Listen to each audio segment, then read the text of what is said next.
लखनऊ में मायावती की रैली ने सियासी माहौल गर्म कर दिया है। बीएसपी प्रमुख मायावती ने समाजवादी पार्टी और अखिलेश यादव पर तीखे हमले किए। मायावती ने कहा कि सपा की सरकार में दलितों और पिछड़ों के साथ सबसे ज्यादा अन्याय हुआ था और अब वही लोग फिर से सत्ता में आने का सपना देख रहे हैं।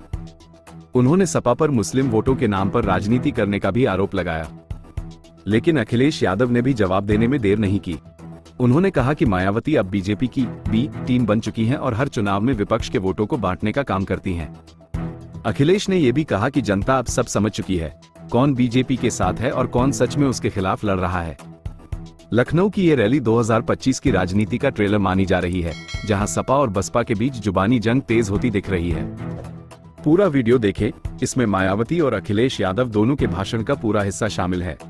इस स्थल को देखने वाले लोगों के टिकटों का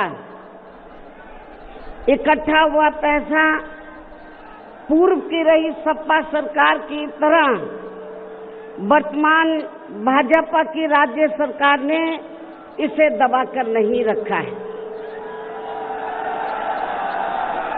बल्कि पार्टी के आग्रह करने पर इसकी मरम्मत करने पर पूरा खर्च किया है।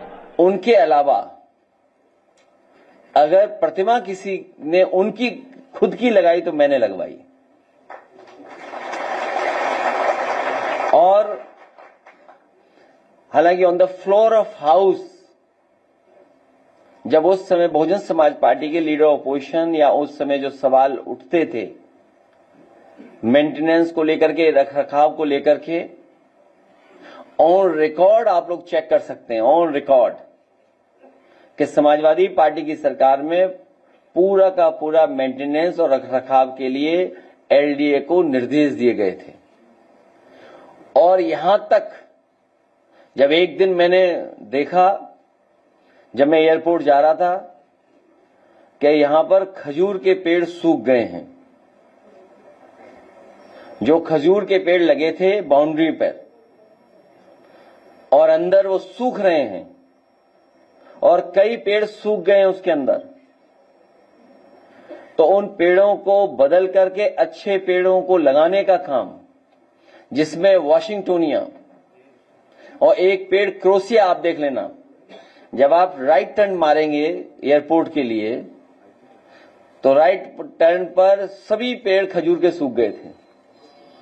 जितने पेड़ लगे वो क्रोसिया के लगे, और जहां जहां पेड़ सूख गए थे वहां क्रोसिया के लगे होंगे और अभी फ्लावरिंग देख रहे होंगे, या फिर हो सकता है 15-20 दिन बाद आप उन पेड़ों पर फ्लावरिंग देखेंगे। और वो ऐसे ट्रीज हैं कि पत्तियां गिर जाती हैं और केवल फूल रह जाते हैं। और सदन में on the floor of house मैंने कहा था कि उनके फूलों का रंग भी पिंक है।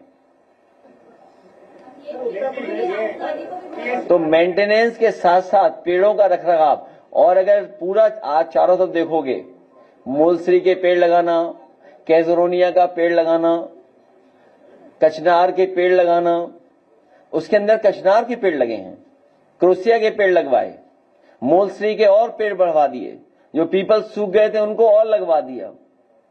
सच्चाई तो यह है, पत्थरों का रंग आज भी अगर आप देखोगे, अगर भारतीय जनता पार्टी ने सही तरीके से रखरखाव किया होता तो पत्थरों का रंग काला नहीं होता।